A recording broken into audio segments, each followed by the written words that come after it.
As forças ucranianas alcançaram um novo e significativo patamar na sua capacidade de ataque de longo alcance, atingindo alvos a uma distância superior a 1.500 quilômetros da linha da frente. Sob a liderança do presidente Volodymyr Zelensky, os drones ucranianos atingiram com precisão instalações de gás na região russa de Orenburg, situada nas profundezas dos Urais do Sul.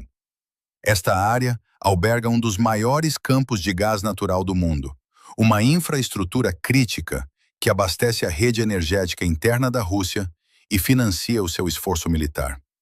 O ataque a Orenburg antecedeu uma ofensiva ainda mais vasta, ocorrida na noite de 16 para 17 de maio de 2026, na qual cerca de 500 drones ucranianos visaram a capital russa, Moscovo. Esta operação resultou em incêndios nos subúrbios de Khinky, danos numa fábrica de semicondutores e numa refinaria de petróleo, além da queda de detritos no aeroporto de Sheremetyevo, perturbando significativamente o tráfego aéreo. Em resposta a estes acontecimentos, o presidente russo, Vladimir Putin, avançou com novas medidas estratégicas e militares, intensificando a retórica e as ações de pressão sobre a Ucrânia e os seus aliados ocidentais.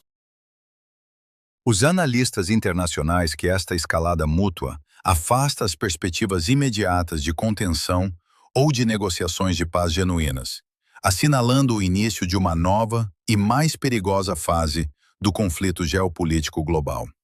A execução de ataques de precisão a uma distância de 1.500 quilômetros demonstra uma evolução tecnológica e operacional substancial por parte da Ucrânia ao longo de 4 anos de guerra em grande escala.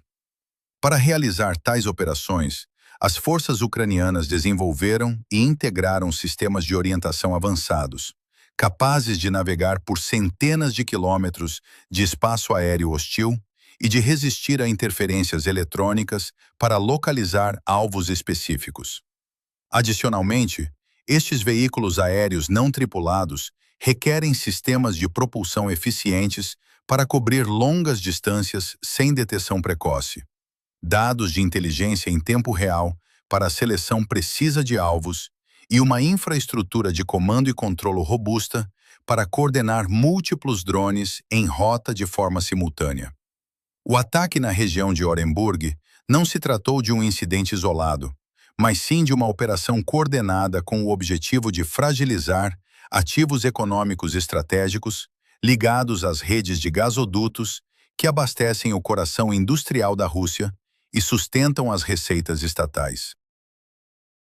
Esta capacidade de transferir o impacto financeiro e material da guerra para o interior do território russo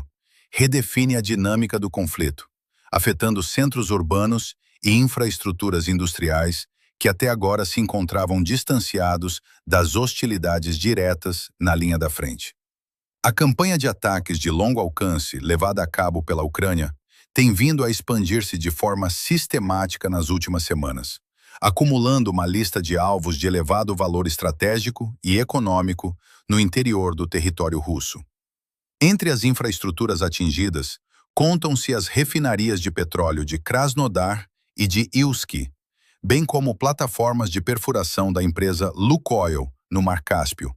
uma massa de água com a qual a Ucrânia não partilha qualquer fronteira direta. Adicionalmente, as forças ucranianas visaram uma fábrica de fertilizantes associada à produção de explosivos, a central térmica de Novocherkassk, na região de Rostov, um armazém de drones pertencente à 19ª Divisão de Infantaria Motorizada da Rússia, na região de Zaporíjia, e um sistema de mísseis Buk M3 na região de Luhansk. Esta sucessão de operações militares, combinada com o recente ataque massivo a Moscovo e às instalações de gás em Orenburg, reflete um esforço coordenado para degradar o sistema industrial que sustenta as forças armadas da Federação Russa e para forçar a população civil russa a confrontar os custos econômicos e materiais do conflito. Este cenário gerou um impacto psicológico tangível no seio da Federação Russa, alterando a percepção pública face à guerra. De acordo com sondagens recentes, pela primeira vez desde o início do conflito, em 2022, os cidadãos russos manifestam maior preocupação com os ataques contra o seu próprio território do que com as baixas militares na linha da frente. Em resposta à disseminação de imagens e informações sobre estes incidentes, o governo russo introduziu novas disposições legais que proíbem estritamente a publicação de fotografias, vídeos ou pormenores relativos aos danos causados por ataques de drones sem a devida autorização oficial, prevendo a aplicação de coimas aos infratores. Paralelamente, no plano político e diplomático, o presidente Vladimir Putin adotou uma estratégia multifacetada que combina sinalização nuclear, iniciativas diplomáticas públicas e pressão militar máxima. Nos dias que se seguiram aos ataques a Moscovo e Orenburg, a Rússia realizou um teste com um novo míssil balístico intercontinental com capacidade nuclear, anunciando a sua rotação operacional até o final de 2026. Durante as celebrações do Dia da Vitória, marcadas pelo desfile militar mais reduzido da história moderna do país, devido à necessidade de reter blindados e sistemas de mísseis na linha da frente,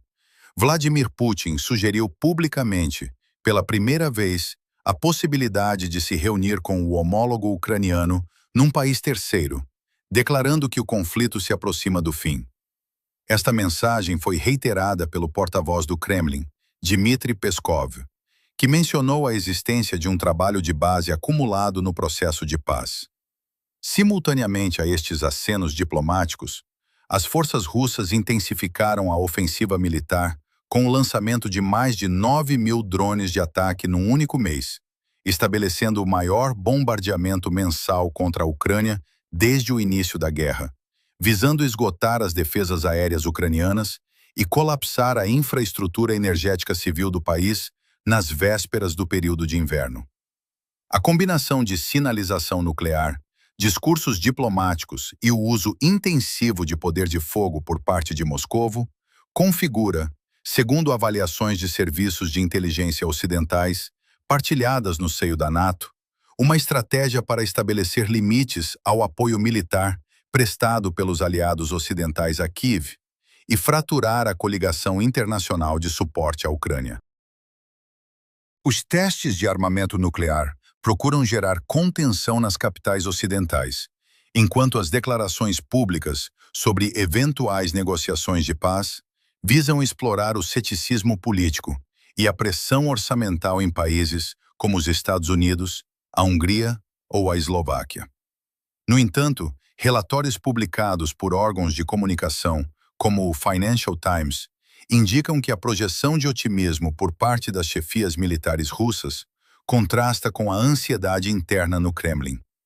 Os dados econômicos e as estimativas de baixas, que apontam para um desgaste severo das forças e do orçamento de defesa desde a invasão iniciada a 24 de fevereiro de 2022, não sustentam um cenário de resolução favorável rápida para a Federação Russa, tornando a continuidade das operações uma necessidade de sobrevivência política para a atual liderança em Moscovo.